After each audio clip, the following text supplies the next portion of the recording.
Ah, tá. Cunha.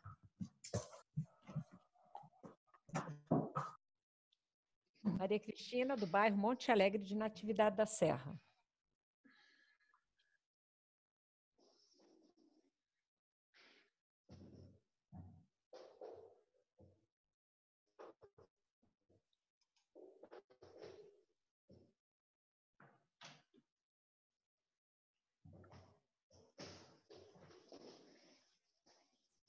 Quer se apresentar aqui, Bel?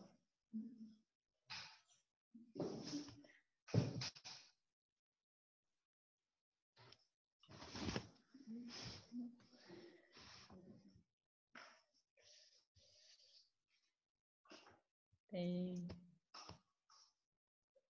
Dona Edith, seu Fábio, acho que está seu Francisco e a Dona Marina junto.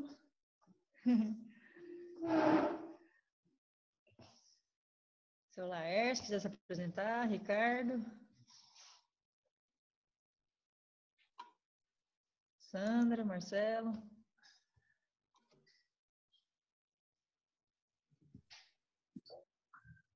Boa tarde, Ana. Se apresenta aí, seu Laércio. Fala de que bairro que você é, que tem o pessoal conhecer você. Então, boa tarde a todos. Eu sou Laércio, tenho propriedade aí no...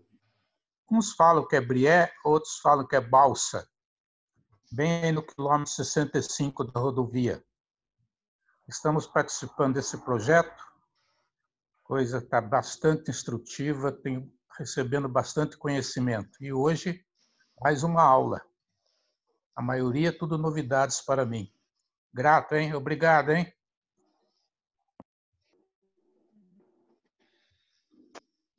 Oi, boa tarde a todos. Aqui é o Marcelo, do Projeto Conexão mesmo.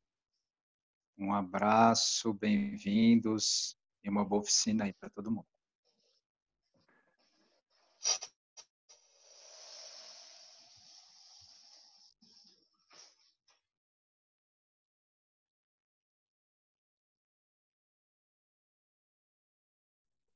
Boa tarde, sou a Sandra, técnica do Projeto Conexão pela ABD.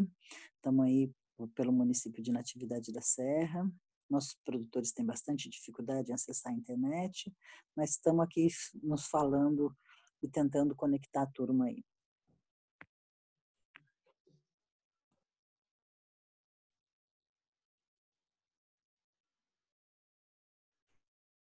Pessoal, Ana, tem mais alguém que vai se apresentar? Eu gostaria de me apresentar em seguida também, colocar uma pequena detalhes aí durante a oficina, umas informações importantes, especialmente para o final da oficina, que é bom fazer os combinados logo no começo. Então, já vou aproveitar, né? Meu nome é Alqueta, aqui eu saio como ABD, mas eu estou aqui na minha casa em Cunha, mas trabalho também no projeto, na parte administrativa financeira, e desejo uma boa tarde a todos e a todas. E também gostaria de falar para vocês que essa é a quarta oficina que a gente está fazendo nessa modalidade aí de oficinas virtuais. A cada oficina a gente tenta melhorar, né, aprimorar, e para isso que a gente toda vez tem perguntado a vocês de nos apoiarem também nessa caminhada, né, com a orientação, com sugestões. E hoje nessa oficina a gente decidiu de captar essas sugestões de vocês logo no final da oficina, mas também vamos enviar nos grupos aquele link, né, para fazer a avaliação. Mas hoje eu gostaria que vocês reservassem um tempinho no final para a gente ver juntos, né, fazer uma breve avaliação aí dessa tarde, né, desses minutos aí que vamos estar juntos. Tá bom? Obrigada. E para as perguntas, sugestões, vocês podem usar o chat aqui, né, escrevendo, e caso alguém quer falar, né, pedir a palavra, tem também a possibilidade de levantar a mão, que a gente vai monitorando e abrindo a fala na ordem aí que vocês se colocarem. Obrigada e boa oficina. Só fazer uma complementação. Esse link para uma avaliação posterior vai ser enviado para os grupos e também no individual de quem participou da oficina, tá bom? E aí eu peço realmente que vocês arrumem um tempinho para fazer essa avaliação mais completa, né, que é depois nesse link que vai ser enviado, que é muito importante para a gente dar continuidade e poder melhorar. Obrigado.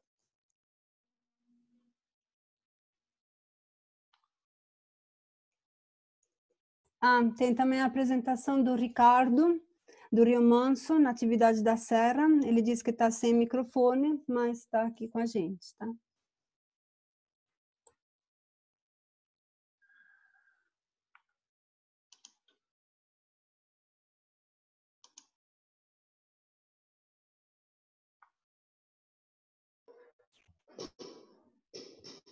Legal, então. Vou me apresentar aqui. Então, meu nome é Ana Laura, eu faço parte aí da equipe da Associação Brasileira de Agricultura Biodinâmica. Estamos atuando aqui na região do Vale do Paraíba, no âmbito do projeto Conexão. E de formação sou agrônoma e me especializei em leite e fiz mestrado nessa área de bem-estar animal e comportamento, né? Principalmente de bovinos. Ana, você quer se apresentar para a gente dar início, então?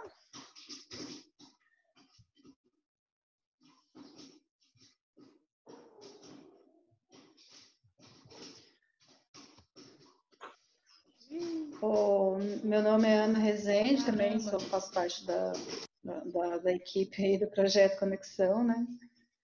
E trabalho mais com essa parte de fruticultura, geoescultura, floresta, e estamos aí para somar e trazer mais um pouco de informações aí para vocês, né?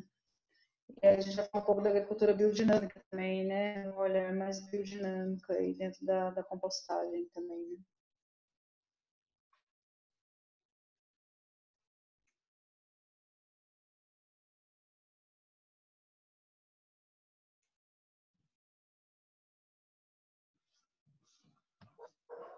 Bom, dando início, então, gente, a nossa oficina, ela vai estar organizada em 2 momentos, tá? Eu vou introduzir falando um pouco de compostagem, os princípios,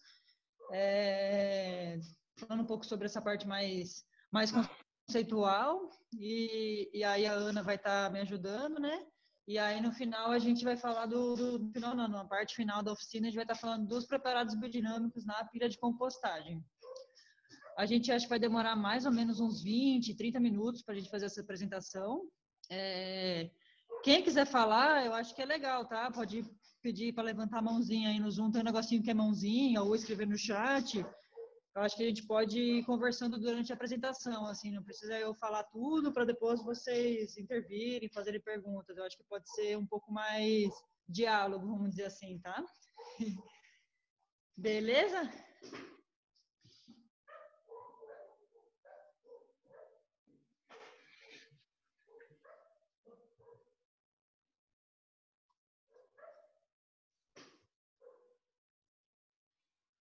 Tá todo mundo vendo a minha tela? Eu tô. Sim.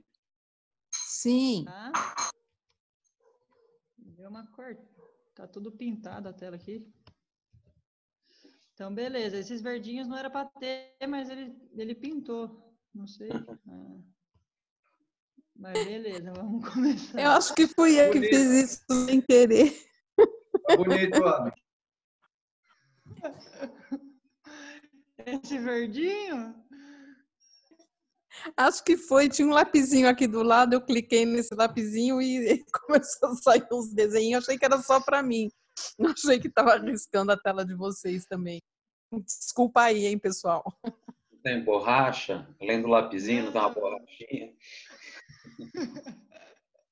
O problema é que minha tela do celular está toda quebrada. Eu não sei o que é risco que eu fiz e o que é risco da rachadura da minha tela de computador, do celular. Tá complicado o negócio. Faz mal, tá todo mundo aprendendo. Desculpa aí, pessoal. Beleza, sem problemas. Coloriu aqui nossa apresentação. E todo mundo sabe, essa mãozinha que eu tô falando, esse chat, vamos usar ele, tá? Pra gente poder fazer essa troca aqui, beleza? Então, vou passar aqui a primeira slide, então vamos seguir.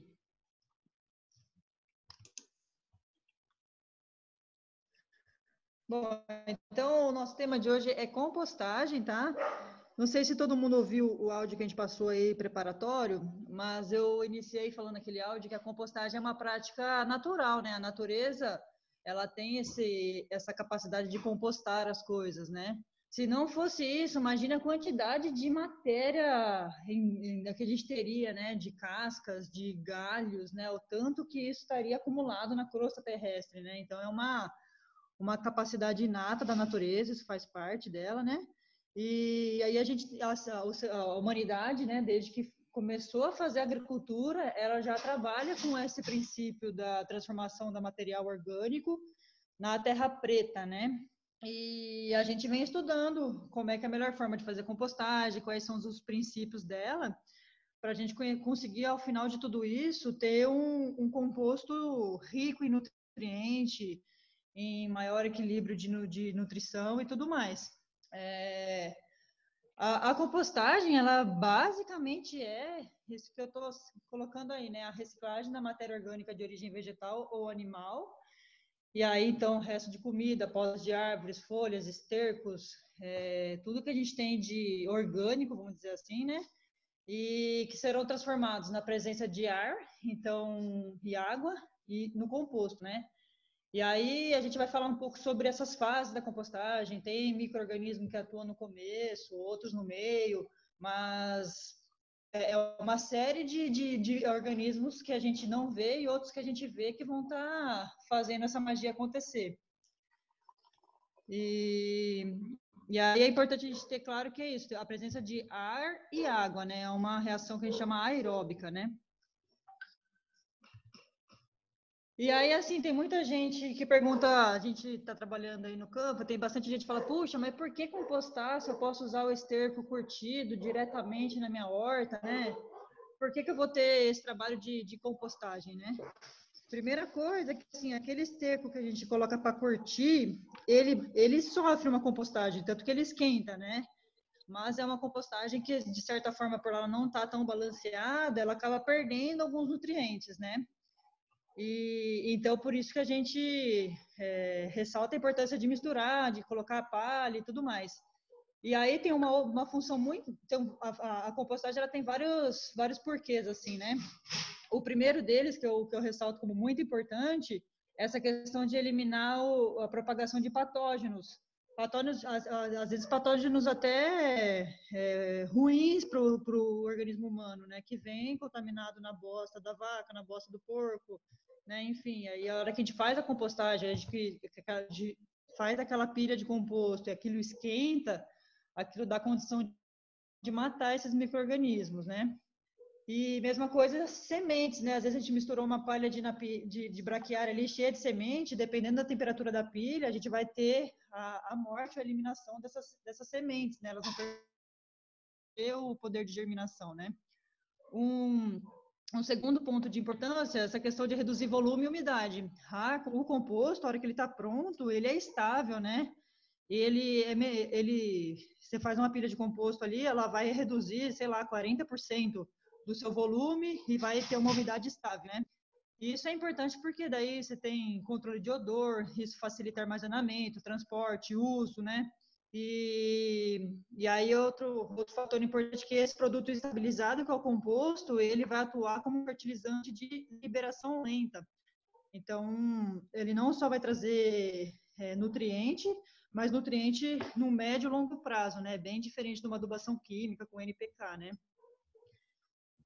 E aí, por ter essa característica dele ser estável, a gente não só vai fertilizar, como a gente vai aprimorar características físicas, biológicas do solo, maior retenção de água, aumento de agregação, porosidade, fertilidade e vida microbiana do solo. Assim, a gente poderia passar, aprofundar em cada um desses pontos, né? Por que é importante ter agregação de solo? Por que é importante ter uma quantidade equilibrada de poros no solo, né? Quantidade de ar, quantidade de água. Por que é importante ter vida no solo? Mas, basicamente, entender que todos esses fatores é o que permitiu à humanidade produzir alimento até a década de 60, tá? Até ali a gente produzia sem NPK, sem insumo químico. Era tudo através das fontes orgânicas de fertilidade, né? E é isso que garantiu, sei lá, a gente se perpetuar enquanto espécie, né? É bem recente o uso de tantos insumos vindos do petróleo e tudo mais. Pode falar, Ana. Não, só queria complementar a sua fala, que eu acho que é importante ter essa definição, que a gente, na verdade, a gente tem 2 tipos de compostagem. Né? A gente tem essa compostagem que a Ana falou agora, que dá para ver na última foto aí, né, que é uma compostagem que a gente faz em medas ou pilhas, a gente usa, né? E a gente também tem um sistema de compostagem laminar, que é a segunda foto, que, se eu não me engano, é uma foto lá da Maria Cristina, no sistema agroflorestal, né? Então, dentro dos sistemas agroflorestais, que é uma coisa que a gente trabalha bastante, a gente realiza muitos sistemas de compostagem laminar, que é você cortar um material vegetal, né? E aí isso também você enriquece com esterco ou com outros fertilizantes orgânicos, né? Que a gente usa na produção. E essa compostagem ela é feita sobre a área de cultivo, né? Sobre onde se implanta a cultura. Né? Então, essa decomposição desse material, que vai formando matéria orgânica, vai liberando os nutrientes para a cultura e para o solo, né? Melhorando as qualidades físicas, químicas e biológicas do solo, acontece dentro do local de produção. Isso a gente fala que é uma compostagem laminar, que acontece muito no sistema agroflorestal, né? Que a gente faz processo de poda, e isso fica sobre o solo e vai fazendo essa decomposição. E aí tem esse outro sistema aí, que é as medas ou as pilhas, né? Que é a terceira forma aí, que a gente organiza esses materiais e faz essas pilhas de composto, né? Que isso pode ser fora da área de produção e depois você tem um composto pronto que você pode usar no seu cultivo, né? Só para complementar. Né? Obrigada.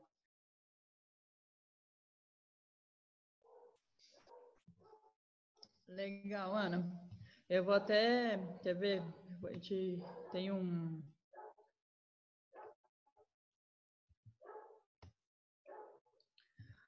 Ó,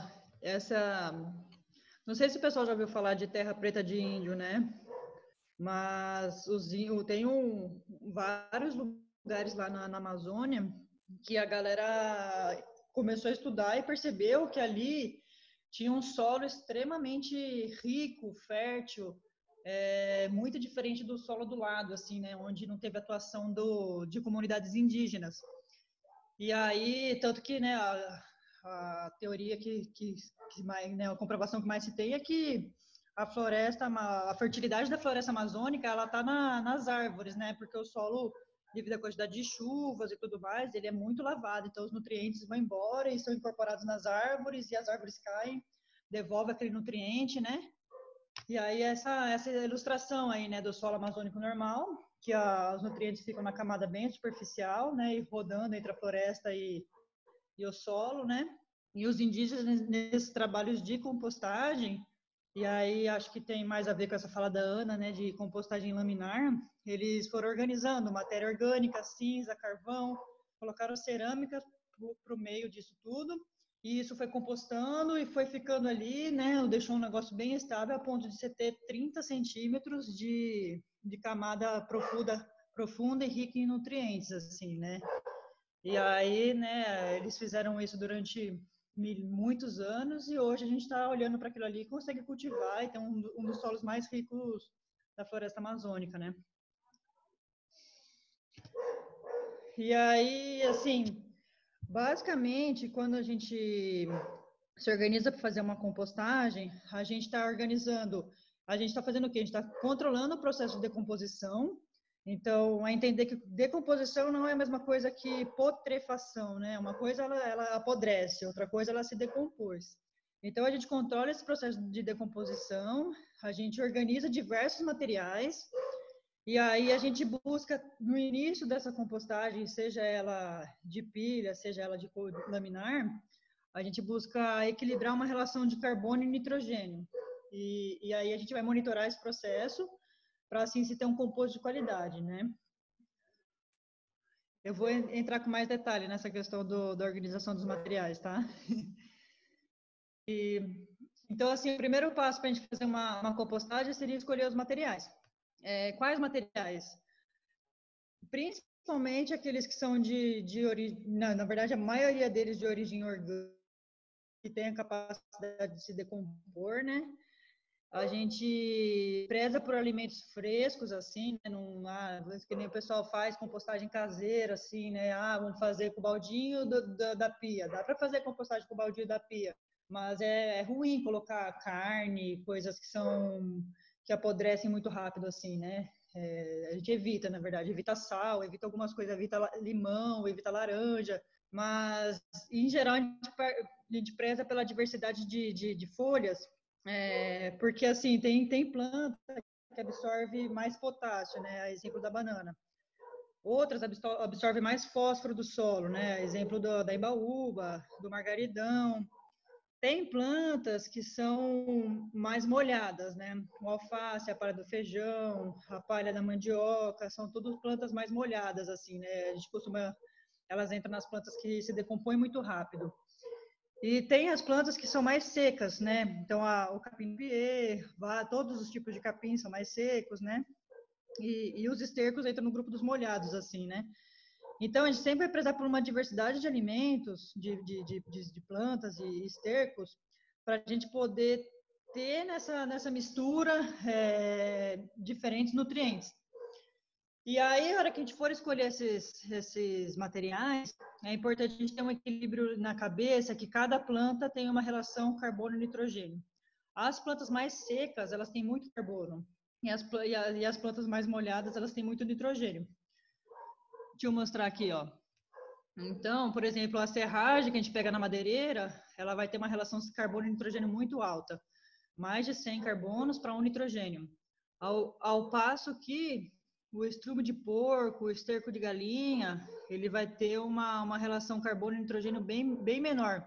Seria, por exemplo, 5 carbonos para 1 nitrogênio no caso do esterco de porco, né? 8 no caso do esterco de galinha. Isso quer dizer que só serragem ou só esterco de porco não dá uma boa compostagem. Ou a gente vai perder nutriente por lixiviação, né, que seria percolar no solo com as chuvas, ou vai evaporar, no caso do nitrogênio, ou vai acontecer muito devagar, né, essa decomposição. Se a gente colocar madeira ali no solo, demora um tempão para se decompor, né. Então, a gente costuma organizar nessa relação 30 carbonos para 1 nitrogênio, para a gente ter a magia acontecendo num tempo médio aí de 70, 90 dias. E aí essa foto, ela ilustra um pouco isso, né? Quais misturas a gente pode fazer, né? Então, a gente pode misturar galho com esterco de galinha, com folha de batata, né? E assim a gente brincando com os nutrientes, né? Prezando por sempre ter uma diversidade, não só uma coisa, né? Se não tiver condição, não tem problema. Fizer só palha de Napier e esterco de gado, ótimo. Se tiver condição de fazer só com esses dois materiais, vamos fazer. Mas se puder diversificar, é interessante. E aí nessa diversificação entra também casca de ovo, entra cinza de fogão, entra riorim, né, que é um insumo aí na agricultura orgânica que a gente coloca fósforo, né? Pode entrar alguma coisa de calcário, tudo isso trazendo esses elementos, né, cálcio, fósforo, potássio para a pilha de composto, né? Beleza?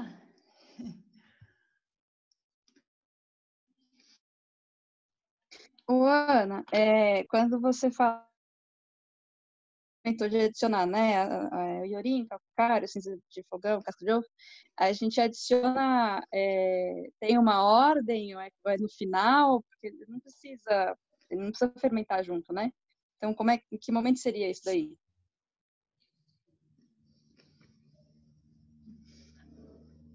A gente tem adicionado, Natália, durante o processo, tá? Então, no caso da pilha de composto, que você está organizando os materiais para os materiais os secos e os molhados, a gente vai colocando uma camada de cada, assim, né? Na prática, a gente sempre coloca 2 camadas das coisas secas, então 2 partes de folha de napier, de coisa seca, uma parte de esterco, que seria a parte molhada, né? E aí uma quantidade ali de calcário, né? E vai fazendo esse bolo, assim, né? Coisas secas por baixo, o esterco logo acima, e aí coloca calcário. Daí volta a colocar a palha, esterco e iorim. A gente vai misturando isso dentro da pilha de composto. Vai ter uma foto ali, eu vou mostrar aqui, ó. A gente a segunda foto aí, ó, a gente está adicionando calcário, no caso, né? Tem gente, Natália, que vai falar que é até um pouco ruim o calcário, porque ele não deixa acontecer o aumento do pH dessa pilha de composto, que é uma coisa até importante acontecer. Chega a pH 8 essa pilha, tá? Então, assim, eu acho que vale os testes para a gente... eu não colocaria muito calcário, colocaria pouco, e vale testar para ver se dá eficiência. Nesse caso da Ivanilda, eu acabei de ir lá ontem, deu super certo a pilha, tá super esquentando, já esquentou bastante, agora já esfriou um pouco. Tá bom, obrigada. Beleza, entendi.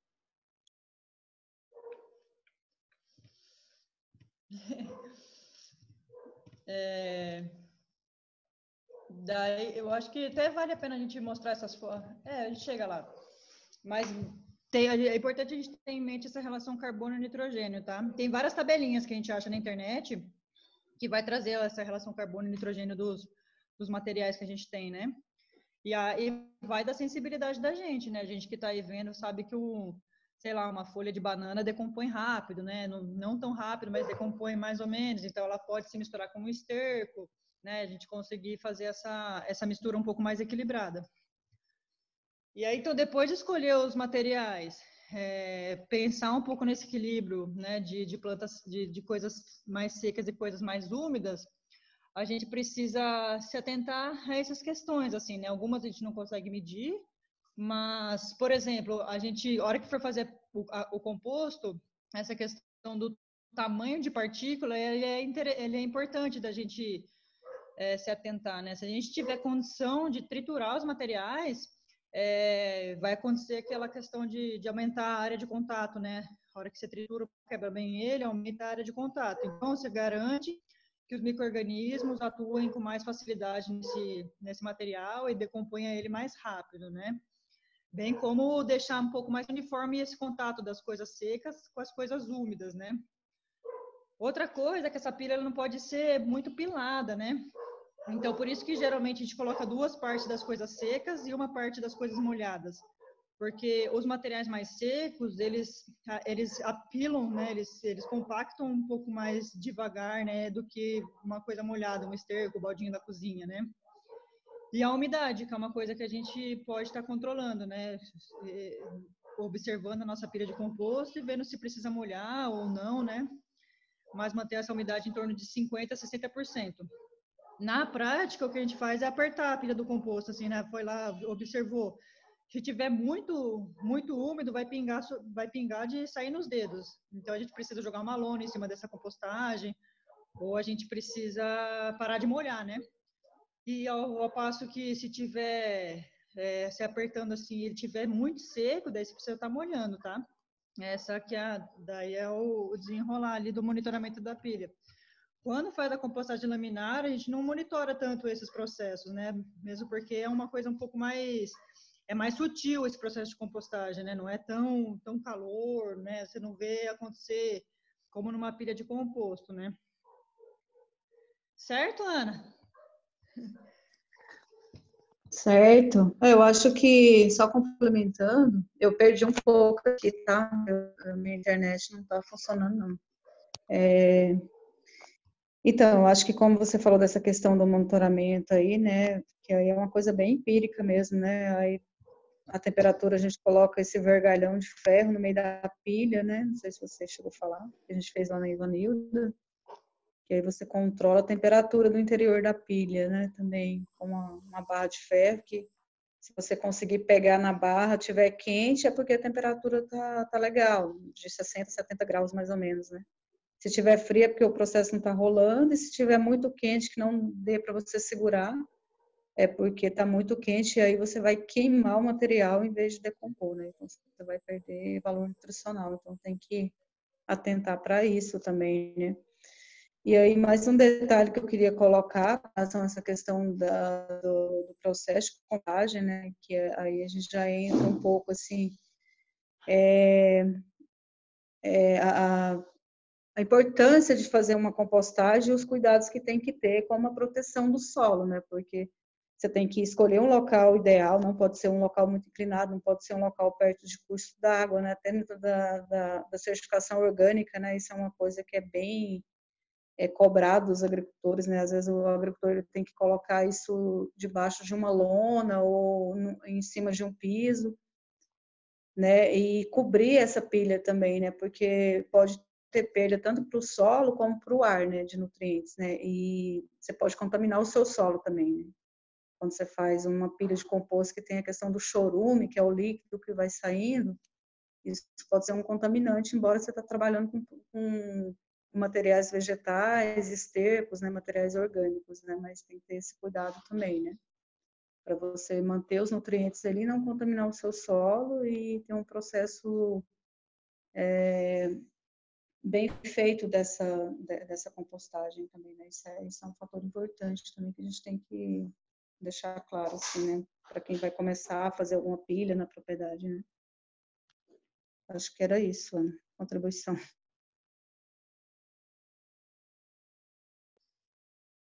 Legal, Ana. E tem outra coisa que está escrito aqui, que é essa questão do oxigênio, né? Que é um processo que precisa da presença de ar, tá? Na pilha de composto. Então, a hora que a gente for organizar os materiais e tudo mais, então tem essa questão da escolha dos materiais, desse balanço, se possível tá picado, se possível a gente organizar nessa proporção, né? 2 camadas de coisa seca, uma camada de coisa molhada. Isso vai garantir que a gente consiga ter uma entrada de ar ali, né? E dependendo da situação, então, assim, isso é muito, assim, quando faz compostagem de esterco, pelo menos, por exemplo, a gente às vezes não precisa revirar a pilha, porque acaba acontecendo aquilo ali na presença de ar sem grandes necessidades de manejo, né? Agora, quando a gente faz com o baldinho da cozinha, muito provavelmente a gente vai ter que virar essa pilha, porque é outro processo, assim, tem vários nutrientes ali, acaba precisando misturar e tudo mais. Então, a gente vai ter que estar sempre se atentando a esses fatores, assim, né? Oxigênio, temperatura, teor de água, e como a Ana bem colocou, escolher o lugar adequado, né? Para a gente também não deixar formar muito chorume, lixiviar demais os nutrientes dessa pilha de composto, né? Só mais uma, com relação a essa questão do processo do manejo, né, quando a gente está falando de compostagem em medas ou pilhas, né, se a gente pegar grandes propriedades que têm produção orgânica, o pessoal faz bastante pilha de composto, né, então isso é revirado com máquina, com trator, né, então, assim, tem todo um processo de tecnificação por trás disso também, né. O pequeno produtor que vai fazer uma pilha de 2, 3 metros cúbicos, ele pode revirar isso, porque além de possibilitar essa aeração dentro da pilha, isso vai acelerar o processo de decomposição. Então, você vai ter um composto mais pronto, né? Geralmente, aí você leva de 2 a 3 meses para ter um composto estabilizado, né? Só que aí depende da condição do produtor, né? Porque dá trabalho, né? Você tem que ir lá e revirar, e se você não tem tecnologia para isso, vai fazer isso com enxada, né? Enfim, aí é uma decisão do agricultor também, de revirar ou não revirar, né? E aí depende muito do material que ele usa, né? De como que ele faz essa pilha aí, né? Com o que ele tem na propriedade, que é o que é mais importante, né?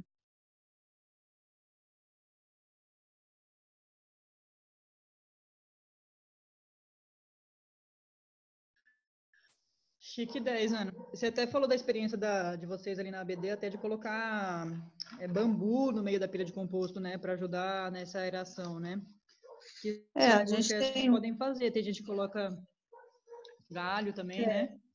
Esse foi um sisteminha com o Sr. João Ávila, que é um consultor biodinâmico, que ele trabalhava com algumas propriedades que geralmente as pessoas não conseguiam revirar essa pilha, né? E aí ele desenvolveu um sistema com feixes de bambu no meio da pilha e com 2 alavancas de madeira, que aí, pelo menos uma vez por semana, você vai lá dar uma alavancada, que aí você vai diminuir a força que você coloca, né? E aí o ar vai entrar por baixo, vai subir para um processo de convecção e vai arejar toda a pilha de composto. Então não precisa se revirar e montar essa pilha, né? É um sisteminha bacana que dá para fazer com pequenas pilhas, né? Um sistema maior aí fica mais complicado, mas é bacana também. A gente já fez algumas experiências assim, funciona bem.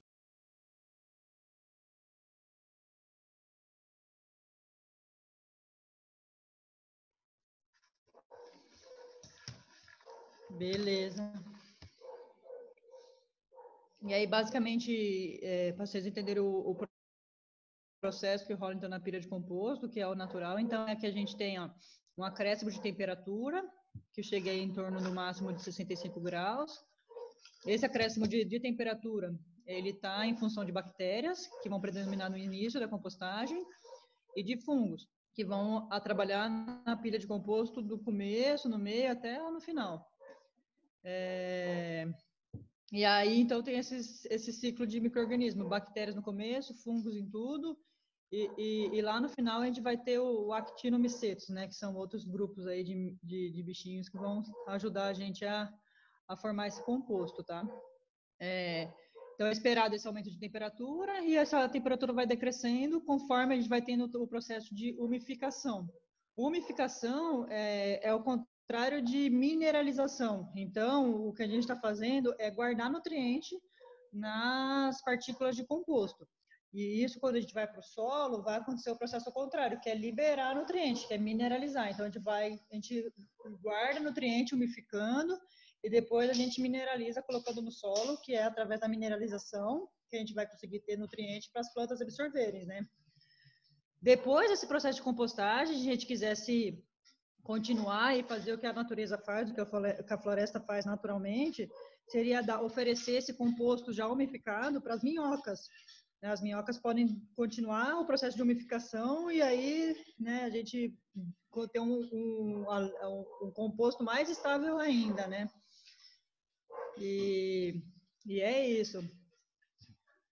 Então, assim, a hora que a gente fez organizou o material e tudo mais, o que a gente espera, então? Que a gente então misture cerca de 2/3 de material seco. Ô, Natália, quer falar primeiro? Antes de eu virar... Não, você falou o negócio de dar para minhoca o composto. Em termos de nutriente, então faz diferença eu fazer esse processo de compostagem e depois ela transformar no humus da minhoca, do que eu botar a minhoca desde o começo ali na matéria sem... quer dizer, daí seria mais o composto nitrogenado, né? Para ela transformar em humus. Por exemplo, assim, tipo, eu fazer a compostagem assim, do esterco com o capim versus eu botar a minhoca no esterco. Eu acho que se você fizer a compostagem, você vai estar ajudando a minhoca, tá? Tu vai dar um nutriente já mais equilibrado para ela digerir ali. E ela vai favorecer aquilo ali, porque dentro da barriguinha dela, ela vai colocar nutriente. Tipo assim, vai acontecer mais uma transformação num humus, que é uma coisa mais estável ainda e que tem mais nutriente, assim. Mas, assim, ela come o material verde, né? Se a gente der esterco verde, nem tá dando alimento, ela come também. Só que ela demoraria mais para formar o humus, né? Quando você coloca o material verde. E em termos de rendimento também do composto final, acaba rendendo menos, não? Porque a gente bota bastante matéria de carbono, né? Que tudo bem, ela vai secar, vai diminuir, mas rende mais, não rende? Tu fala da minhoca, Natália? Não, eu digo assim, comparar, por exemplo, pegar só uma quantidade de esterco e dar para minhoca. E eu pegar essa mesma quantidade de esterco e colocar ela com a quantidade de material de carbono necessária para fazer a compostagem para esse formato que vocês estão ensinando. O meu produto final vai ter mais volume fazendo a compostagem como vocês estão ensinando do que só o humus da minhoca, ou não?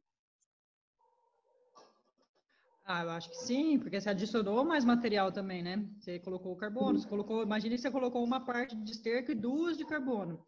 Isso reduz um pouco, né? Reduz quase 40%. Mas eu acho que vai reduzir menos do que só o humus, direto para minhoca, né? E aí, se eu der esse composto pronto para minhoca, ele chega a reduz mais ainda, né? Que ela também aproveita um pouco. Daí vai da variedade da minhoca. É isso, as minhocas californianas, elas são expert em transformar, assim, ela tem muitos tipos de minhoca, tá? As californianas, ela come 4 gramas, eu acho, e ela faz 4 gramas de cocô, assim, ela não perde quase nada. Agora tem minhoca que perde muito, assim, come pouco e solta pouco. Daí por isso que tem a seleção das minhocas próprias para vermicompostagem, assim. Uhum. Tá, obrigada. É nóis.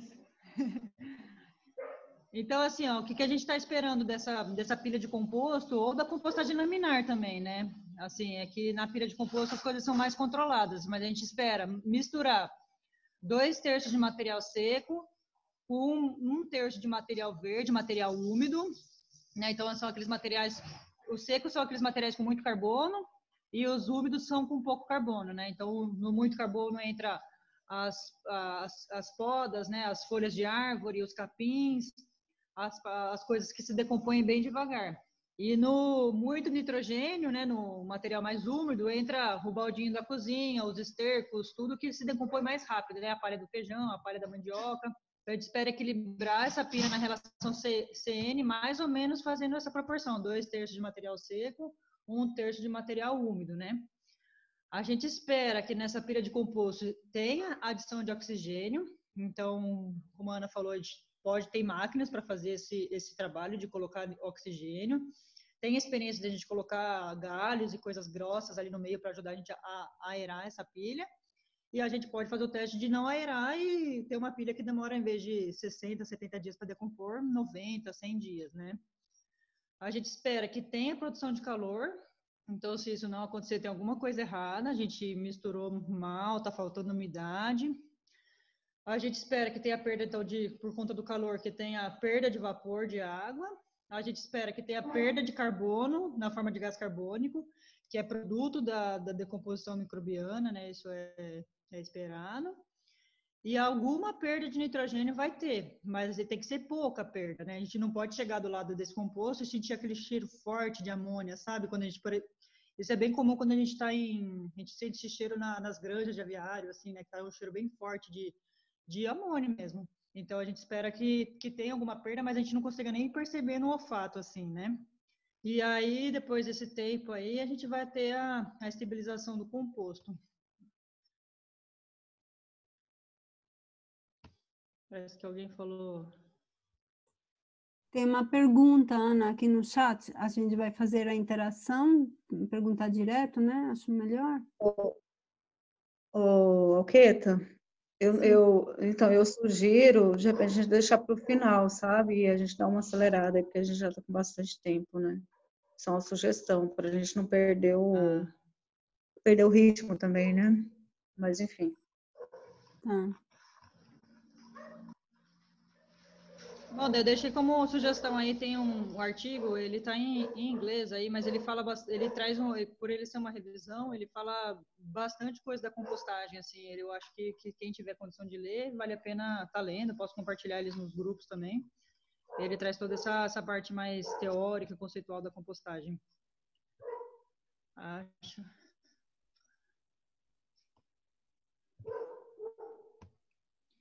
E aí, então, o passo a passo, então, escolha dos materiais, encontra o lugar, né? Leva esses materiais para perto de onde a gente vai fazer essa pilha.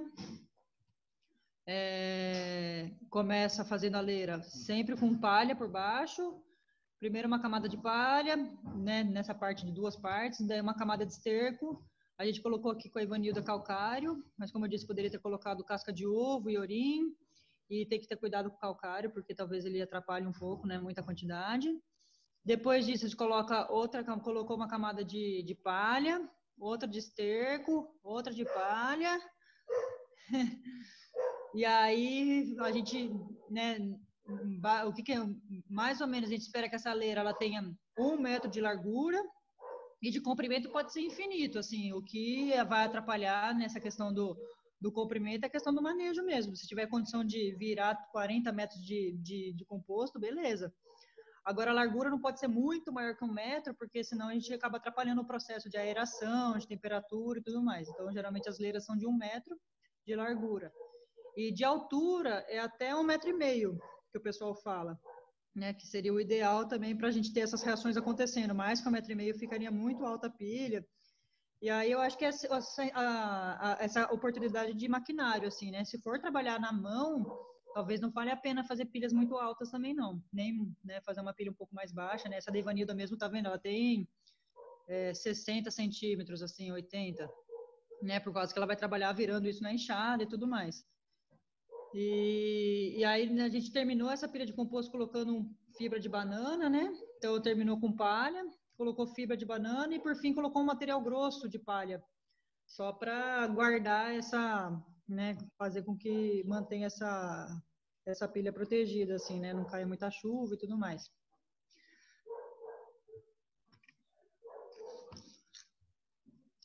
É com você, Ana. Ok. Então, só volta um pouquinho lá, por favor, na última foto sua. Então, só para contextualizar, né, porque o pessoal não sabe quem que é a Ivanilda, né? Então, a Ivanilda é uma beneficiária do projeto Conexão, que fica ali no bairro do Celado, divisa com Laranjal, né, Ana? E ela está no projeto com a gente também, e a gente fez essa oficina com ela lá para, né, para ajudar nesse processo, trabalha com hortaliças, né, e depois a gente puder compartilhar com vocês na oficina, né. Então tá as técnicas aí do projeto junto com a agricultora Ivanilda aí. Isso acho que tem uns 15 dias atrás, mais ou menos, né. Tá rolando. Não pode.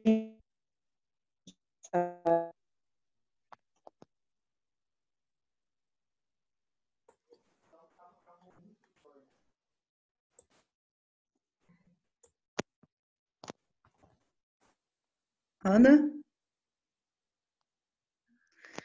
Ô, Ana, eu Bom, caí pessoal, aqui, mas voltei. A gente falou então da compostagem, com foco mais na compostagem em pilhas ou medas, né, que é um termo que a gente usa. Assim, importante deixar assim, registrado que essa técnica de compostagem é uma técnica que assim, é um modelo dos países frios, né? Porque se a gente pega os solos da Europa, por exemplo, né, o clima temperado é totalmente diferente daqui dos trópicos, né? Tem até alguns autores, né, que falam que a gente não precisaria fazer as compostagens em medas ou pilhas aqui no Brasil, porque a gente tem um processo de decomposição muito rápido dos materiais por causa da condição climática, né, que a gente tem. Então, isso é um modelo que veio, né, de montar essas pilhas, organizar esse material, porque os solos lá tem muito mais matéria orgânica, o processo de decomposição é muito mais lento do que aqui no Brasil, por exemplo, né?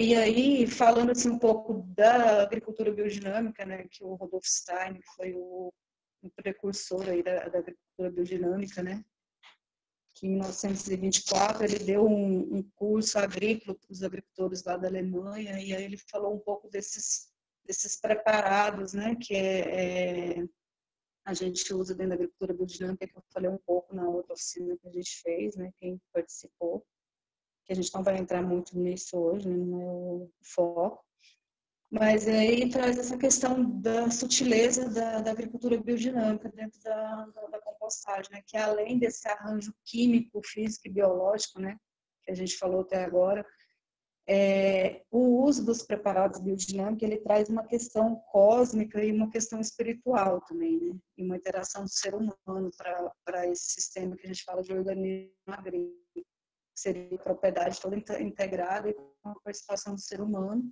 com a visão espiritual também, né? E aí a gente tem esses preparados aí que a gente fala preparados de composto, né? Que esses preparados, a gente coloca quando a gente faz uma pilha de composto, né, ou faz um biofertilizante, né, que a gente também depois pode até fazer uma oficina sobre biofertilizante, a gente usa, né, então, aqui a gente está mostrando, né, quando a gente fez essas pilhas de composto aí no produtor, lá na Ivanilda, a gente fez a utilização desses preparados. Então, cada preparado, né, que é um conjunto aí que a gente fala do 502 ao 507, sendo que o 507 é o do vidinho, que é a valeriana, que é um preparado líquido, né? Eles vão na pilha de composto no final da montagem da pilha, né? E aí cada preparado vai trazer uma questão sutil e uma força, né, elementar para dentro dessa pilha de composto, né? Então, dentro da biodinâmica, a gente trabalha com isso, com mais essa questão, né, das forças cósmicas, da intenção do ser humano, e traz a questão da espiritualidade para dentro do organismo agrícola, que seria a propriedade, né? Aí a gente está mostrando, né, como que a gente faz, né, a inserção desses preparados dentro da pilha, né? Geralmente a gente usa argila, né, que na mão está mostrando, a gente faz umas bolinhas, né, com argila, e a gente pega uma pitadinha de cada preparado desse. Então, esse kit, que é uma quantidade bem pequena, né? Cada saquinho desse aí, né? O kit é todo esses saquinhos, né? Mas a valeriana, mas é muito pouca quantidade, porque a gente está trabalhando com energia, com forças, né? A gente fala que até tem alguns princípios da homeopatia também, né? Então, assim, para vocês terem ideia, um kit desse aí a gente usa para 20 a 25 metros cúbicos de composto, né? Essa pilha que a gente fez na Ivanilda deu mais ou menos o quê? Uns 2 metros cúbicos, né? Então, só para vocês terem uma ideia que a gente usa quantidades bem pequenas, porque a gente trabalha com energia, com forças, não com quantidade, né? Então, aí como é que a gente faz, né? A gente faz essas bolinhas de argila, coloca uma pitadinha de cada preparado e a gente faz a inserção na pilha de composto, né? Aí a gente tem uma ordem que a gente...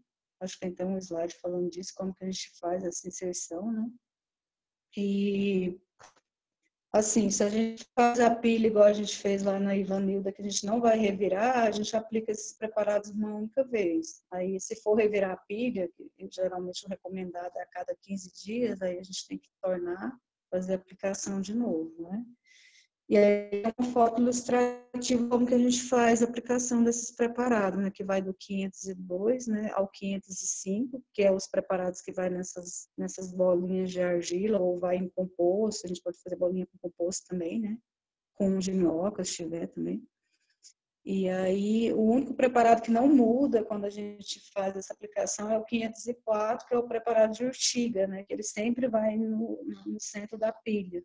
O resto a gente pode fazer uma organização de par de um lado, ímpar de outro, enfim. Mas aí tem essa organização que a gente faz, né?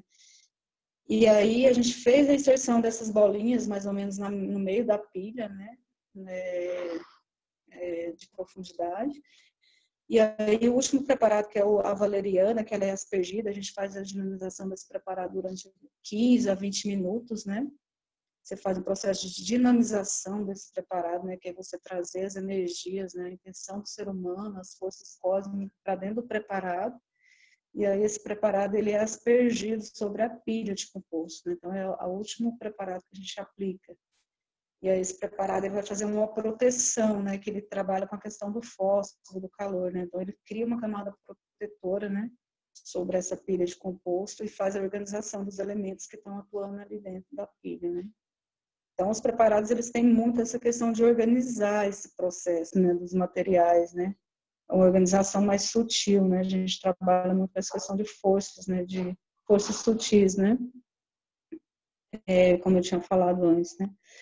Então, aí a gente está mostrando 2 locais que a gente fez, né, as compostagens, a primeira foto aí da esquerda é a Dona Cidinha do Sorlando, São Luís do Paraitinga, e a segunda foto é lá na Ivanilda. Então, aí a gente estava fazendo a aspersão da valeriana, né, em cima da pilha, né, o último preparado que vai, né.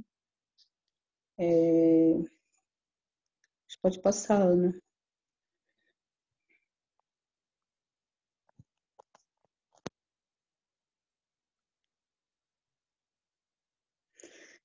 Aí tá mostrando a Adriana, Dona Cidinha, fazendo ali, por 20 minutos aí fazendo esse movimento, né, da dinamização, que a gente faz um movimento para a direita, depois quebra, faz para a esquerda, né, provoca o caos, depois estabelece.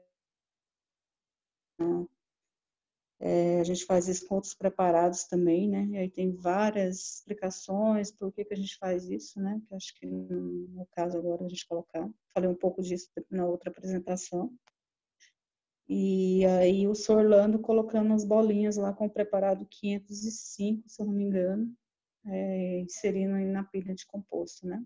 Isso aí foi uma compostagem que a gente fez aqui nessa propriedade aqui em São Luís do Paraitinga, com os agricultores.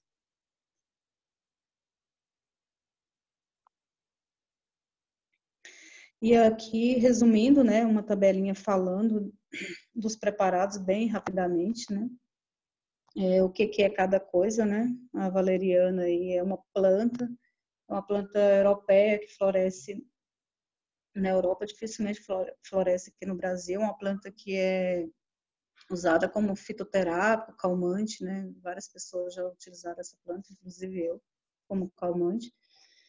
E aí esse preparado é feito com a inflorescência, com o extrato da inflorescência dessa planta, e traz o elemento fósforo, né, para a pilha de composto, né, trabalha com a questão da luz, né.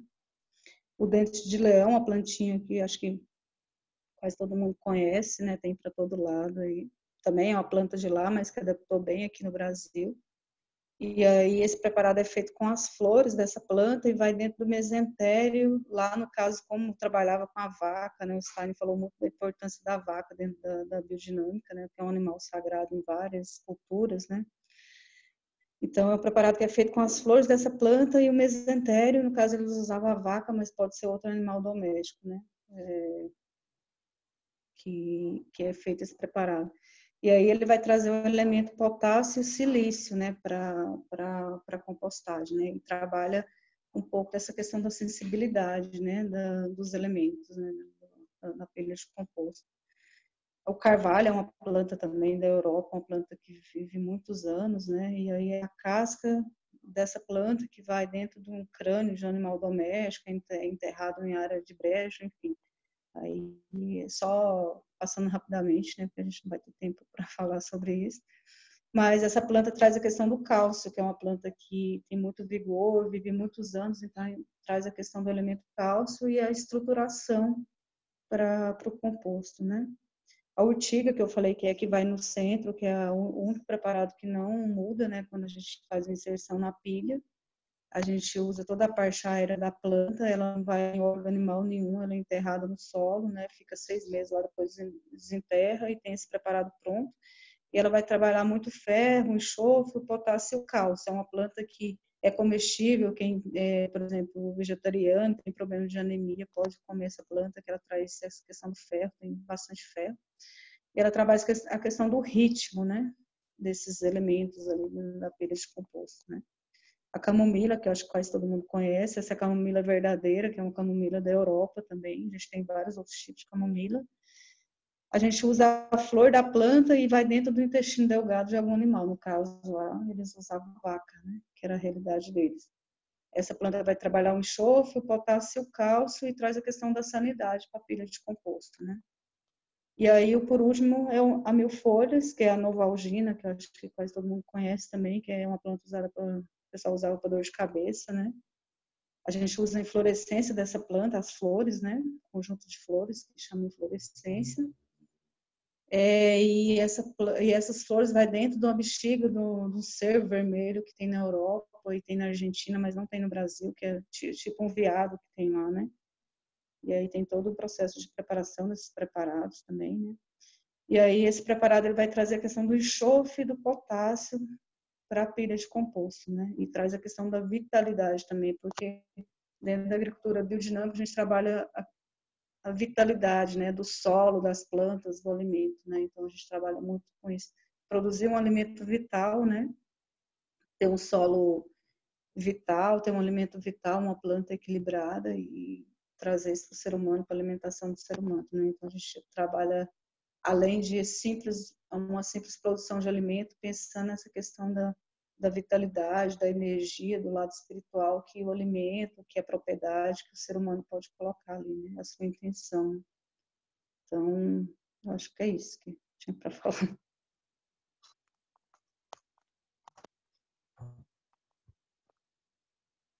Acho que acabou, né?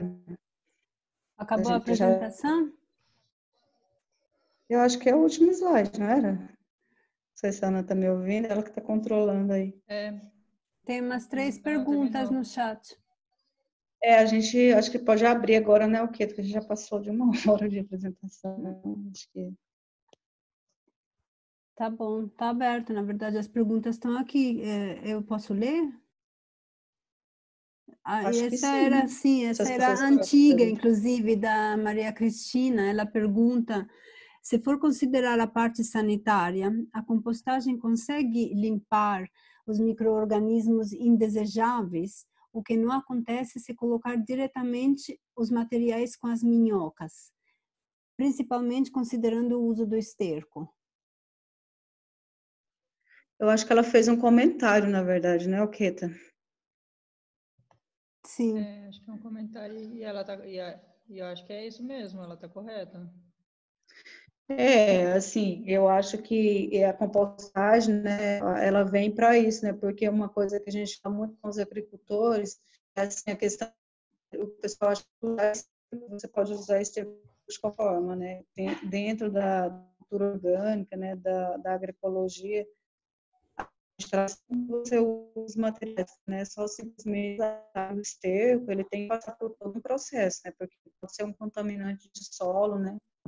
Ele pode piorar o seu solo, pode aumentar o pH do solo, ele pode coliformes fecais, né? Que tem bastante no esterco, né? Então, assim, o processo de compostagem ele vem para esterilizar, né? Sanitizar esse esterco, né? E quando a gente coloca isso numa pilha de composto, além de estar favorecendo esse processo, ele vai estar incrementando a questão nutricional, entre outras coisas, né? Então, acho que ela fez esse comentário, né? Que aí tem a questão da temperatura, que nessa temperatura, a maioria dos micro-organismos que são patógenos não conseguem sobreviver, né? Então, quando a gente eleva essa temperatura a 60, 65 graus, esses micro-organismos que fazem mal, eles não vão conseguir sobreviver ali, por isso que você vai ter um material esterilizado no final, né? Tá, sim, de fato, é um comentário. Porém, tem uma pergunta aqui abaixo, Ana, de um participante que não consigo identificar o nome, se quiser. Até se apresentar seria legal, aqui sai como iPhone. Mas a pergunta é: a minhoca pode ser colocada na própria pilha de compostagem?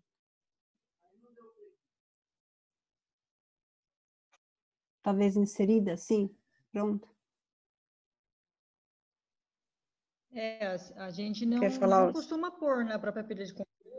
A gente pode, assim, inserir ela. Tem gente até, teve um Globo Rural esses tempos para trás aí, que o cara ia fazendo várias pilhas de composto, uma do lado da outra, e aí a hora que estava no final da compostagem, aquela pilha primeira recebia a minhoca.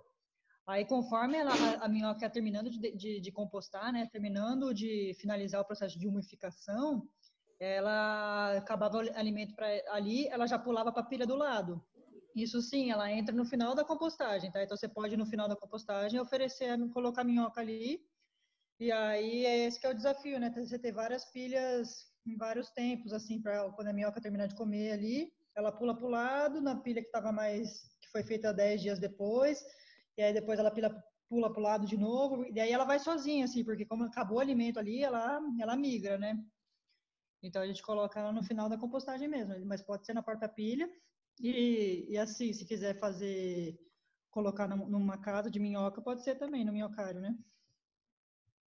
Isso assim é importante, isso que a Ana falou, porque assim, quando a gente faz um processo de compostagem, principalmente em medas ou pilhas, a gente tem uma curva, né? Então, assim, o processo começa a aquecer, ele vai chegar num ponto, um pico bem alto de temperatura, e aí ele vai caindo até estabilizar, né? As minhocas são uns animais que são bem sensíveis à questão de temperatura, né? Porque a respiração dela é pela pele, ali é um animal muito sensível. E aí, assim, quando você trabalha com minhocas especializadas, que são as californianas e as africanas, as minhocas nativas que a gente tem aqui, elas não são especializadas para transformar material orgânico, né? Aí quando você coloca um esterco verde, ela processa muito bem, porque você vai colocar ali, ela vai processar, não vai passar por esse processo de aquecimento, né? E aí, sempre quando você faz um miocárdio, geralmente a gente cobre, né? Ela precisa dessa questão mais não tanto luz, né? Porque ela, se tiver muita temperatura, né, um ambiente desfavorável, ela vai fugir dali, né? Então, é um animal muito sensível, né? Então, tomar esses cuidados em que momento você insere essas minhocas, igual a Ana falou, né? Então, o sisteminha da Embrapa, que já é bem antigo, né, que eles colocavam a questão da criação de minhoca dentro da área de produção, né? Colocava ali o material já meio decomposto para elas se alimentar e cobria, né, essa parte para não pegar muita luz, né, ter um ambiente estabilizado. E aí já dentro da área de produção, porque ela já passava para o solo e começava a fazer esse trabalho dentro da área de produção, né? É bem interessante esse material que a Embrapa desenvolveu, né? Mas eu acho que é isso. Tem também uma outra pergunta da Natália, que diz, tem que revirar quanto e esperar quanto tempo para cada tipo de uso?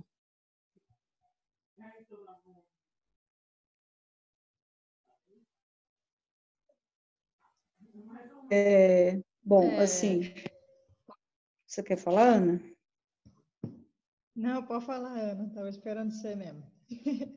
Então, assim, isso é muito relativo, né? Se eu faço uma pilha de composto lá em Goiás, que é de onde que eu vim, o processo vai ser muito mais rápido, porque eu estou numa condição muito mais quente lá, né?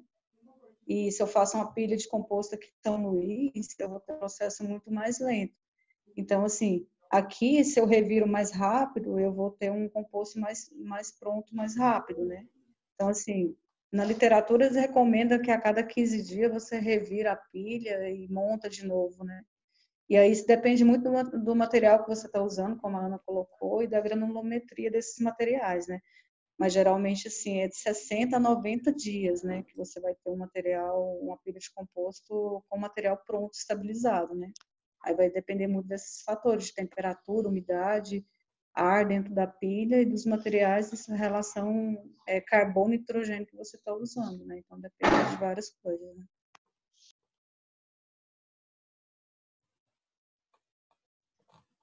Eu coloquei uma foto aí, que era para ter posto nos slides, mas não consegui colocar mas essa foto eu tirei ontem, naquela pilha da Ivanilda que a gente fez, que a gente mostrou, né? A gente fez aquela pilha no dia 13 de maio. Então, até ontem foi mais ou menos 20 dias, né? 19 dias. E olha a condição, né? O cheiro disso já não era mais nem cheiro de esterco, era esse cheiro de chuva, sabe? Quando tá chovendo. E tu vê que ele já tá todo embolorado, cheio de fungo. Tu percebe ainda que tem capim, mas ele já tem uma parte de capim bem marrom, então assim, já tá umificando, já tá formando terra preta, assim, né? E ela não revirou por causa das condições de trabalho dela, ela tá fazendo a pilha sem revirar, né? Mas isso é a condição do composto com 20 dias, né? A gente espera que mais, né, ela tá molhando, né, tá acompanhando essa questão da temperatura. Então, assim, estava bem quente nos primeiros dias, agora já tá, ela colocou o vergalhão lá, então já tá um pouco mais frio, mas ainda tá quente, assim, mais que 40 graus, tá? Porque a gente sente esse calor na mão, né? E a gente espera como ela tá molhando, monitorando, a gente acha que daqui uns 35 dias, tudo isso vai estar preto, né? Não vai ter mais, você não vai diferenciar o capim e o que era o esterco, né? Já vai estar tudo terra preta mesmo. Aí só lembrando que lá a gente a gente usou material triturado, né, um picadorão, um triturador, então a gente usou tudo bem picadinho, e o esterco ele já estava em processo de decomposição já, né, ele já estava um pouco já adiantado o processo, né? Não estava tão verde, né? Então vai acelerar um pouco esse processo. Talvez com 60 dias já vai estar pronto para ela usar, né? É isso que eu falei, depende do material, depende de vários fatores, né?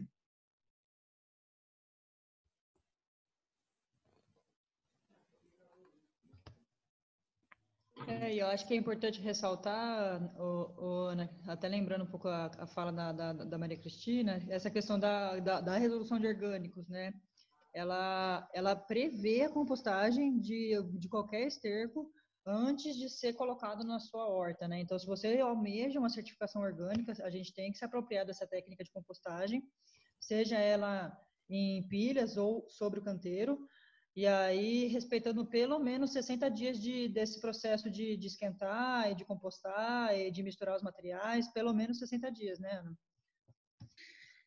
Isso quando a gente fala de esterco a pasto, né, que tem menos risco de contaminação, mas mesmo assim a gente tem a questão das salmonelas, coliformes, outras coisas, né?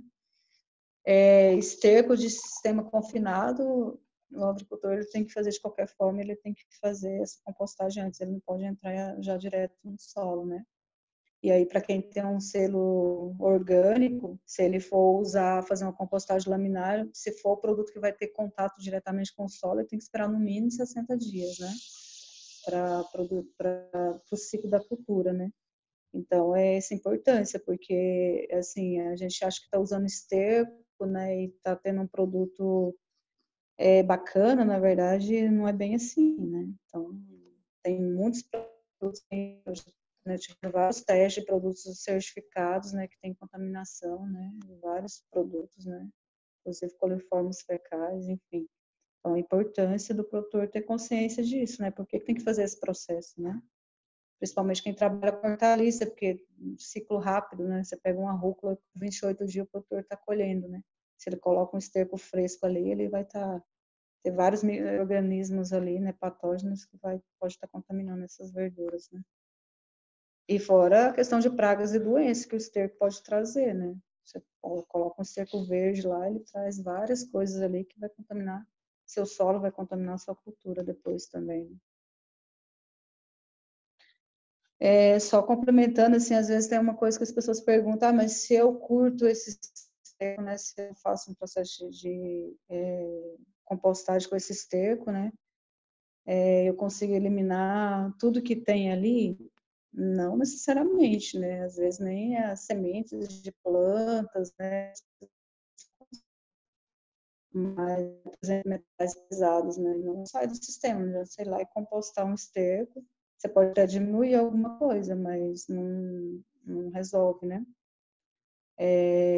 Mas para esses micro-organismos aí é fundamental, né? E é obrigatório, na verdade, né? Quem que a gente está trabalhando transição agroecológica e depois vai buscar um selo orgânico, né? E além do selo, né, tem a legislação que tem essa né, tudo isso que se pede, né, mas a conscientização mesmo do agricultor, né, de como ele está manejando ali os insumos que ele está usando na atividade dele, né? Tentar usar da melhor forma, né, e, enfim.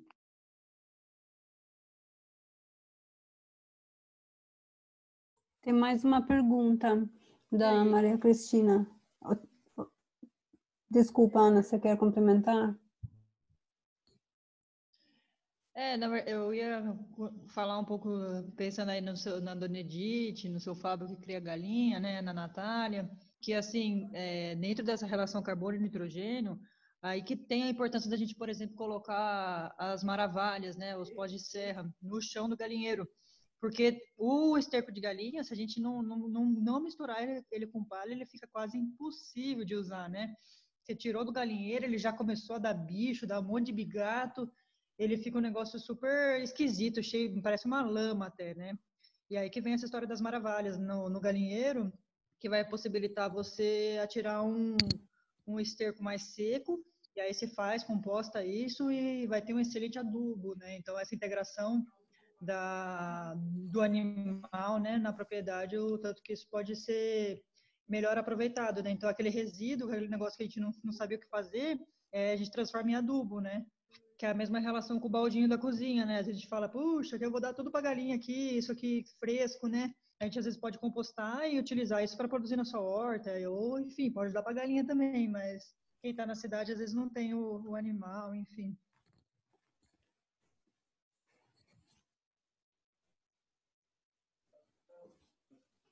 Ok, tem uma outra pergunta, posso ler? Diz assim, depois de pronto o composto, que cuidados devo tomar no seu armazenamento, se não for usar logo?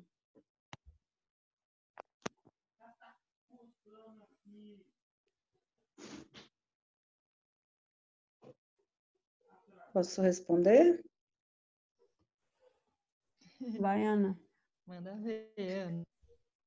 Assim, é importante, assim, quando o produtor, ele tem esse composto, assim, importante ele fazer uma programação também da quantidade que ele vai usar, né?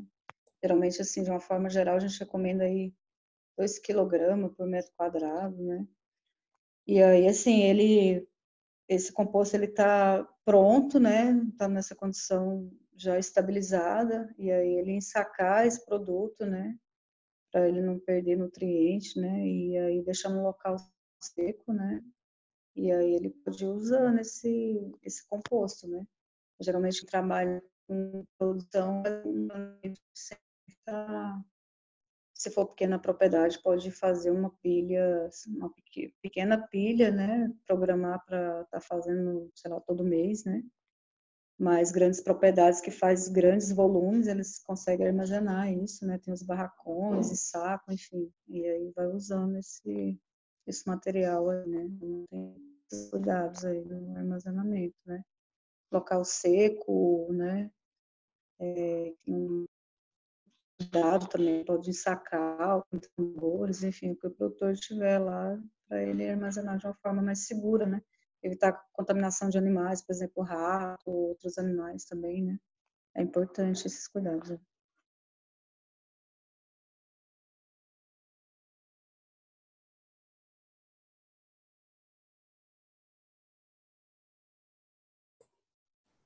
Natália, pode falar. Só mais uma última questão aqui, ainda em relação a isso que foi perguntado agora, a Ana estava explicando, do armazenamento, eu tinha visto algumas referências, eu perguntei dessa questão de quanto tempo de compostado para que tipo de uso, né? Que eu vi algumas coisas, por exemplo, assim, com X tempo você pode pôr em cima do canteiro, com mais tempo você pode incorporar, com mais tempo você pode usar como substrato para muda. Tinha umas questões assim. Então, pensando nisso, nessa questão do armazenamento, qual que é o máximo que eu posso deixar ele? Sei lá, 120 dias eu posso deixar ele e depois armazenar? Ou é uma indicação de menos tempo, assim? Qual que é o máximo que eu devo deixar, que ele ainda vai continuar compostando, e a partir disso eu armazenar? Assim, geralmente quando você termina, que você vai recolher esse material, ele já está estabilizado, né? Então, assim, isso é muito empírico, né? O agricultor, ele vai saber, o material vai estar com uma cor bem escura, ele vai estar com um cheiro meio mato, né? Ele já vai estar estabilizado, então o processo já vai estar estabilizado, né? Agora, quanto tempo realmente, assim, eu armazeno, quanto tempo eu fico com esse material que ele não vai perder nutriente, que ele não vai perder qualidade, eu não sei te responder isso, tem que ver se tem literatura, se tem alguns estudos sobre isso, né? Não sei. Não sei te Posso dar um responder. palpite, Ana? Posso dar um palpite? Vicente, posso falar? O que a gente vê muito assim na literatura e vê no YouTube também, hoje em dia o YouTube é uma verdadeira fonte de informação. Muita gente faz composto coberto, né? Eles fazem um telhadinho assim ou colocam lona. Então acho que esse evita a lixiviação, né? As intempéries, assim, chuva, vento, sol. Eu acho que o fato de cobrir o composto preserva mais a qualidade dele. Não sei se responde o que ela perguntou. Então, isso, Vicente, é duas coisas que a gente sempre trabalha, que eu até coloquei lá quando falei um pouco da legislação dos orgânicos, né? Que o produtor tem que ter esse cuidado da lixiviação, que ele vai infiltrar no solo, e dessa transpiração e evaporação dos nutrientes, né? que o processo ele pode acontecer para cima ou para baixo, né? Uhum. Então, sempre é importante você fazer num local que não é seco, né? Ou você cobrir o solo. Nesse caso, a gente colocou bastante palha por cima e esse controle também da umidade para não escorrer, né? Evitar de criar chorume, né? Para não poluir o solo, né? Para não contaminar e perder os nutrientes, né? E aí cobrir é fundamental. Na época da chuva é óbvio que você vai ter que cobrir melhor porque para evitar a chuva, né? Mas na É, época seca também, para evitar que os nutrientes se é, percam pro ar. Então, ou depois você de pode muito cobrir uma lona, ou você pode cobrir com palhas, igual a gente colocou lá, a gente colocou uma camada bem grossa de palhas também, né? E aí, se o produtor for revirar, toda vez ele vai ter que fazer isso, descobrir, revirar, montar a pilha de novo e cobrir de novo, né? Então, isso é importante, esses tem um duas autor, coisas. um produtor inglês que eu sigo no YouTube, muito interessante, ele é muito, muito bacana. É aquela linha que é da agricultura sem fazer, sem mexer no solo, né? No tilling. A grosso modo seria sem cavocar o solo, né? No tilling, que fala em inglês. E ele estou pensando em fazer uma assim, porque via de regra, a gente no dia a dia da propriedade, a gente ou esquece de regar, né? Porque ele tem que molhar de vez em quando se fica muito tempo de seca, né? Ou se chove muito também você esquece de cobrir. Então o telhadinho é legal. O único controverso do telhado, eu acho dele não pegar sol, né? Que o sol ou pegar menos sol, talvez você tenha que fazer um telhadinho mais interessante. Mas de qualquer forma é bom proteger ele das intempéries, né? Acho que é isso que é a ideia. O importante é você ter essa questão da temperatura, né? Se cobrir demais, por exemplo, tem gente que recomenda fazer composto debaixo de árvore e aí o negócio não rola porque não tem a luz do sol, não vai esquentar o suficiente, porque é importante a questão da Verdade. temperatura também.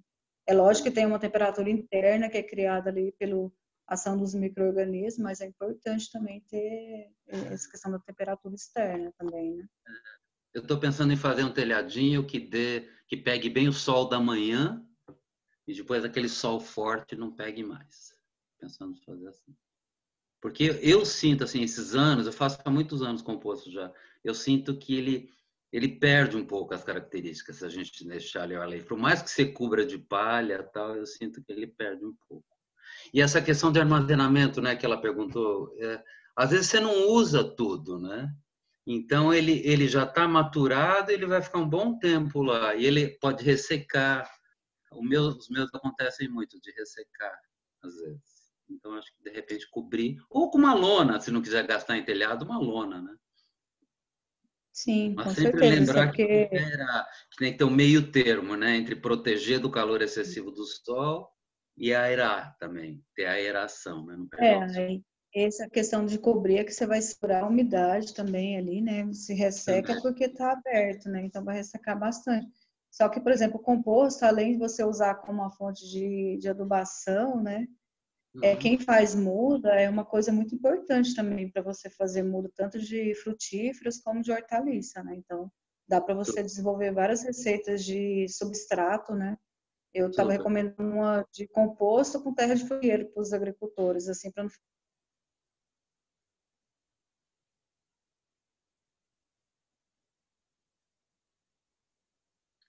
Tá sem som, perdi o som. Também não estou ouvindo, Ana.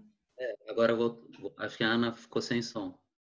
Eu só estava falando dessa importância que o composto ele tem outras funções também dentro da propriedade, por exemplo, para fazer mudas, né? O agricultor que trabalha com muda de hortaliça ou muda de frutíferas, ele pode usar esse composto na composição do substrato também, né? Mas é importante ele sempre estar fazendo, né? Não deixar ficar armazenado muito tempo, porque eu acho que tudo que fica armazenado muito tempo perde a questão da vitalidade também, né? Até a gente. Até a gente na quarentena, né? Fica Confinado. armazenado muito. Tá bom, obrigado.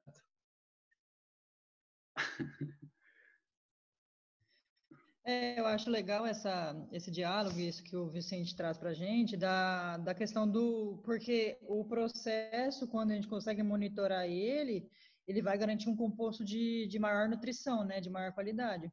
Então, ter controle sobre o que está acontecendo na trilha de composto é o que vai garantir essa perda menor de nutrientes, né, que pode contaminar solo, pode se perder aí para o ar. E no final você vai ter um produto mais rico, né, que tu vai adubar ali e vai fazer a sua planta crescer no tempo que você espera, né, 28 dias, 40, 60, enfim. É verdade, verdade. Sobre essa questão das minhocas também eu acho interessante, que eu sou biólogo de formação, né? E, assim, do tempo que eu faço composto, as minhocas naturalmente, se o composto até um indicador da boa qualidade do composto é quando as minhocas aparecem, né, no final, principalmente. Eu sempre li muito sobre isso. E agora, mais recentemente, com a minhococultura, essa importação dessa minhoca californiana, que, por sinal, eu fiquei sabendo, parece que ela é italiana originalmente, que ela foi para a Califórnia, mas parece que ela é italiana. E ela é de uma agressividade enorme, né? Ela é pequenininha, fininha, vermelha, e ela se desenvolve muito, como vocês falaram na palestra, ela se desenvolve muito em esterco verde, né? Ela tem uma capacidade impressionante, que a nossa minhoca não tem. A nossa minhoca foge desse esterco verde, que é muito quente, né? E eu, com meu exagero ortodoxo, assim, eu fiquei um pouco, será que essas minhocas não vão um dia virar como é que se fala, esses organismos que invadem, assim, que viram praga, né? Mas acho que não, acho que já passou essa fase. Eu já aceito as minhocas californianas. Inevitável, né? Porque elas estão aí, né? Elas vieram com a minhococultura, mas a nossa, ela não afasta a nossa. Hoje em dia eu tenho composto que tem as californianas e tem as minhocas caboclas, as nativas também. É que elas são especializadas, elas têm uma especialização um pouco diferente, né? Sem dúvida. Acho que convive bem. E aí tem a africana também, que o pessoal trouxe muito para a questão da pessoa que também faz um trabalho bem bacana. É uma maior, o pessoal usa muito para pesca, mas que ela tem um trabalho bem eficiente, tanto quanto a californiana, né? Aí agora trouxe muito para quem pesca, vende para pescador, né? Nunca vi africana.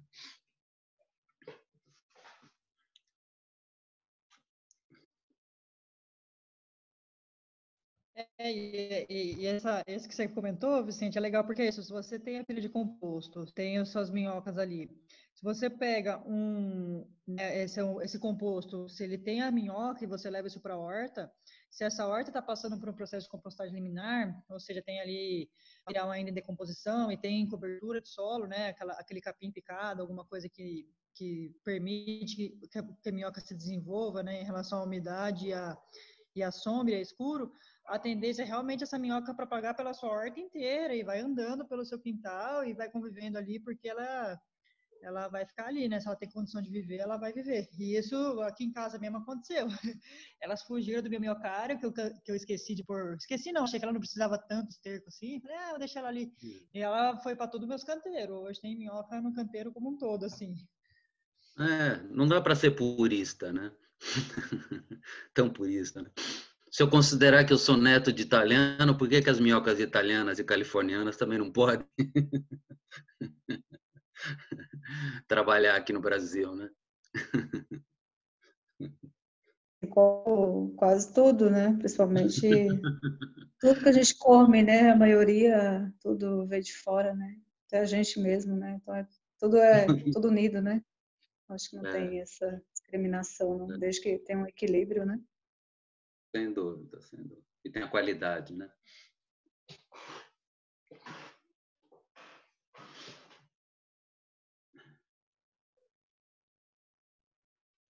Bom, não sei se tem mais alguma pergunta aí, mais alguma dúvida.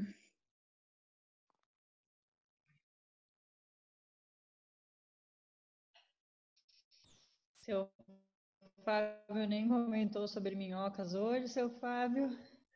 As eusêmias fétidas.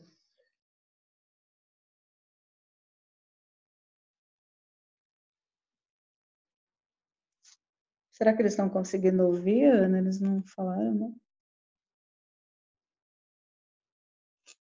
Ô, Ana, acho que as minhas minhocas são netas do seu Fábio, não são, não? São. As suas devem ser taramenta. Considerando o ciclo de reprodução.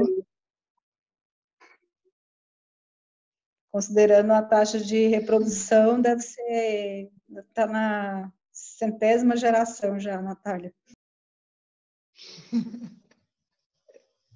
É verdade mesmo, tá indo longe.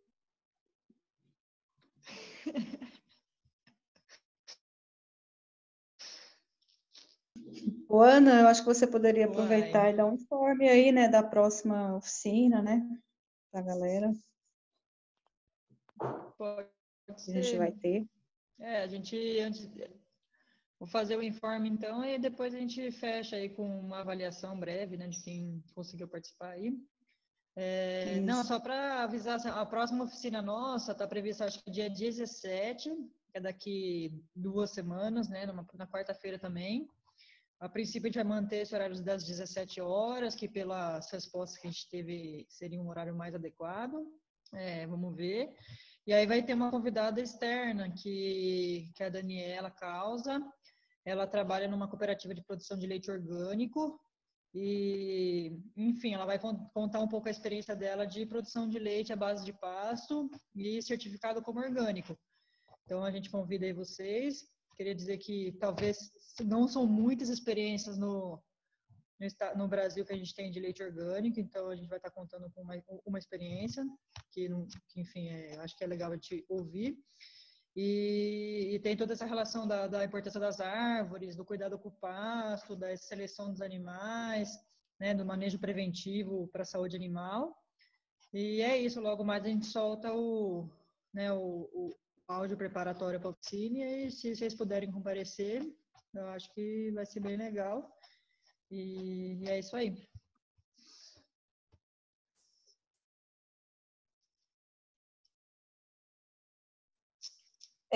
Você não falou quando, né? Mas acho que vai tendo essa informação que você vai soltar aí. Acho que é dia 17, Natália, daqui 15 dias, tá? Eu vou abrir aqui a agenda, mas é daqui 15 dias. Legal. É isso, quarta-feira, dia 17. Tá bom. Estarei lá, provavelmente, me interessa.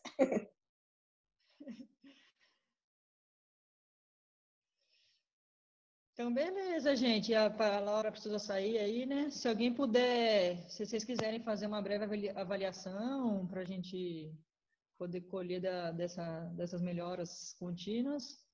A gente sente de bastante gente não poder participar, mas acho que é o processo, né? De aprender a usar o Zoom. Eu compartilhei novamente aqui o link. Para quem quiser responder através do link, ou se alguém quer já colocar agora alguma sugestão, falar se foi bom, se foi mal, que tal? Não, foi muito bom, gostei bastante. Eu gostei também. Eu só fiquei com uma dúvida em relação ao formato, né? É porque essa é a primeira que eu participo no Zoom aqui, né? Tem o material prévio, que é sempre enviado, e depois tem a oficina. E aí, nessa, por exemplo, o material prévio foi meio que repetido na oficina. Em todas o formato é assim? O material prévio, qual que é a ideia dele em relação à oficina? A gente está tentando o formato mais ou menos assim, de formação aí, manda nas grupos, não muito material, e aí na oficina a gente apresenta de mais ampla, mas o formato é esse, e a gente tenta fazer a apresentação e depois ir para o a gente está também nesse esquema. E aí também lembrando que depois esse material vai ficar disponibilizado aí no site da BD, para quem não conseguiu acessar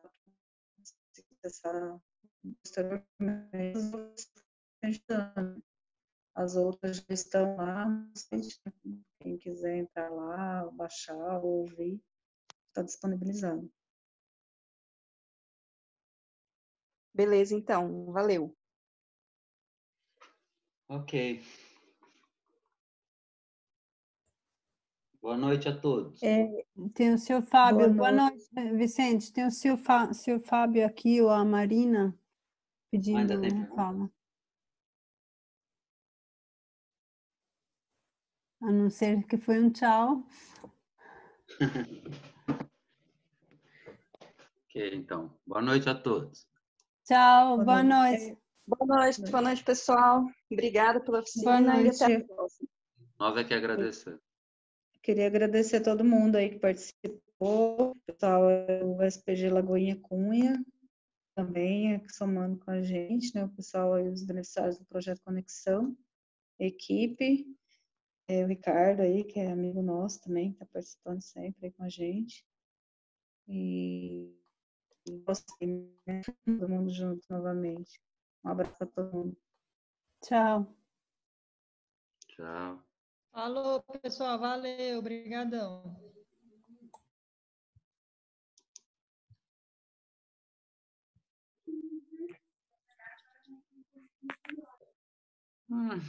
Boa noite a todos. Boa noite, seu Laércio.